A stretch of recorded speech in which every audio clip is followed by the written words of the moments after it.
Good afternoon, everyone. Welcome back to the Surrealoozle channel. Question of the day, what did you have for breakfast? Let me know in the comments down below. So, Poppy Playtime Chapter 3 came out a few days ago, and it took the internet by storm for how much it impacted the indie horror community. The chapter clearly contained segments that proved that these devs weren't messing around anymore.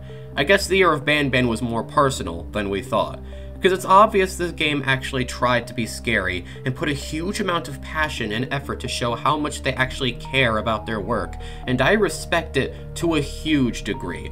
I absolutely hated the Mr. Light section, but in the best way possible, like how Valentino is hated because he's supposed to be, not because he's actually a bad character. That reflects Mr. Light section pretty well, and killing her at the end was an amazing payoff. Now, where am I going with this? Well, let's get started. In this video, we're going to be talking about the Smiling Critters and what happened to each individual member. Before we hit the gas though, make sure to hit the subscribe button if you enjoy the content. Let's first open off with, no, the little plushies in the play care are not the actual Smiling Critters. Dog Day confirms it in his dialogue. The actual Smiling Critters are bigger and are able to communicate, and all except Catnap and maybe Picky Piggy and Crafty Corn are supposed to be friendly since that's what they were made for. The Smiling Critters were created in labs that kill children and put their souls into the toys to bring them to life. They would kidnap children for these experiments by masking the heinous actions with a play care, an orphanage that's underground and entertains children so they can be lured and tested on. They were used to make all the monsters in the factory like Huggy Wuggy, Kissy Missy, Mummy Longlegs, Poppy, the Prototype, and especially the Smiling Critters. The list goes on, but you get the point. Let's start with our first member, Catnap. We know from advertisements and a news report that Catnap is the newest member of the gang. That context alone is definitely a little disturbing, considering that the possible meaning of it is that every new victim the lab takes, a new member is added to the Smiling Critters.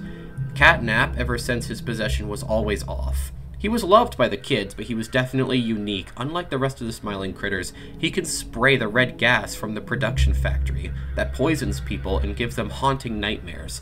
He's the only Smiling Critter that took part in the Hour of Joy and worships the Prototype, a monster made of individual parts and junk, with an intelligence high enough to disassemble an alarm clock and rebuild it as a working laser pointer, and uses the voices of individuals to communicate. He's wise and is the kind to wait for the moment to strike rather than to pounce just because he's given the opportunity to do so, similar to Catnap, which he stalks you throughout the game and only comes for you when you're about to shut off the gas production. And he chases you through the factory while using the gas to make himself look vile and more distorted than he ever was. But through a Five Nights at Freddy's type survival section, the Prototype appears and Catnap offers himself to him, so he can be stabbed through the throat and dragged away. Next up is Bubba Bubbaphant. We never encounter the actual character in the chapter, rather just a cardboard cutout. That's gonna be a repeating theme, unfortunately. All of these cutouts start off as cute and friendly, but they turn more weird and chaotic at the end. They start to reflect their final moments. I'm Bubba Bubbaphant. Hey, I remember you. An elephant always remembers. Want to know what I remember about you?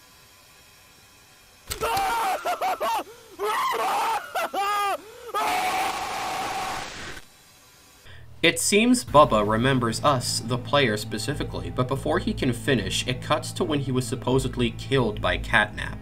Next is Kickin' Chicken, where we later find his cutout. Hey, I'm Kickin' Chicken. Want to go outside and hang out? It's looking pretty rad outside. I've never been outside before. Will you come with me? I'm scared. Here, follow me. I'll step out first.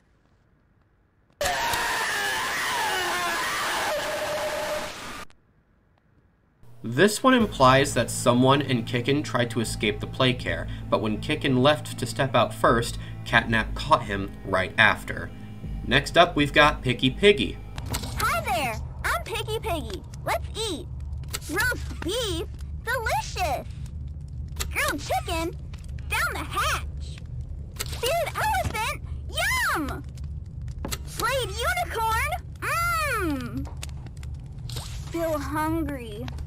Hey, what do you say you and I be friends? This recording definitely has some twisted implications. If she was hungry during the aftermath of the Hour of Joy, she probably felt so starving that she ate the corpses or the living members of the smiling critters. After all, she labels chicken, elephant, and unicorn, which can imply she ate the corresponding members. Unlike the others, her fate is unknown and could possibly still be lurking around to the Playcare as we speak. Next is Hoppy Hopscotch. I'm Hoppy Hopscotch! Wanna try hopping to the moon with me? On three with me. 1, 2, 3! Again! 1, 2, 3! Listen, this won't stop until we make it to the moon. 1, 2...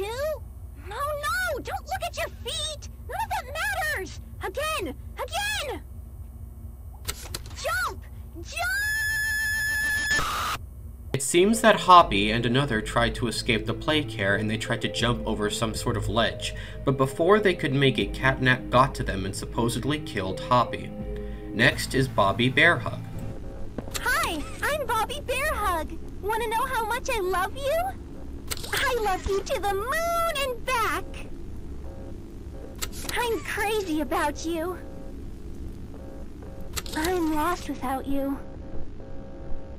I've been lost a long time. Please, take me with you this time. You won't leave me, will you? Bobby seems to want attention and affection from ones close to her. If she doesn't get it, then she gets extremely paranoid and assumes the worst possible situations, similar to Picky. Her fate is unknown, meaning while she could still be around as well. Next is Crafty Corn. Hi, I'm Crafty Corn. Can you help me with my painting? Thanks! Now, can you give me some red? More red, please. Out? But we can't be out. You're hiding more red from me. I know you are. Give it here! Now that's much better. Crafty Corn is painting, but when she requests red, and there isn't any red because they can't just go to a local Walmart and pick some up, she instead gets some from a person and uses red from their blood. I wonder what that would look like. Oh gosh! I mean, it does look kind of neat though. And finally, we are on the last member, Dog Day, the leader of the Smiling Critters. We come across a cutout in the Playcare. Dog Day says, fetch! Go! As far as you can! Why are you just standing there? You can't be here. You can't stay.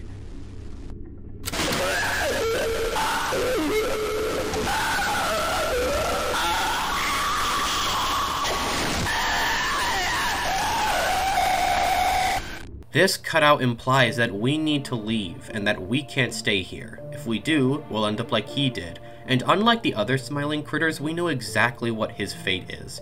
After going further underneath the Playcare, we find him chained up in a jail cell room and with his legs torn off. This is by far the most disturbing and saddening moment from any form of mascot horror. Dog Day was described to be someone full of hope and joy and determination, and to lead his friends to the end no matter what. But now that we have seen him after years of torture, being eaten, and watching his friends die, he has become a husk of his former self, and no longer has any desires, dreams, or feelings of hope.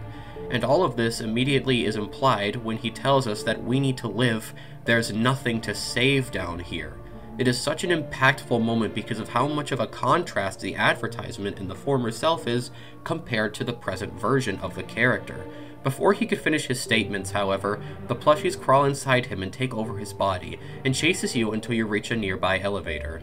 His fate is unknown at the end of that. We may never see him again, but I hope if we do, we can rescue him in any way and give him any sort of feeling of hope once more, as we march forward to end the prototype.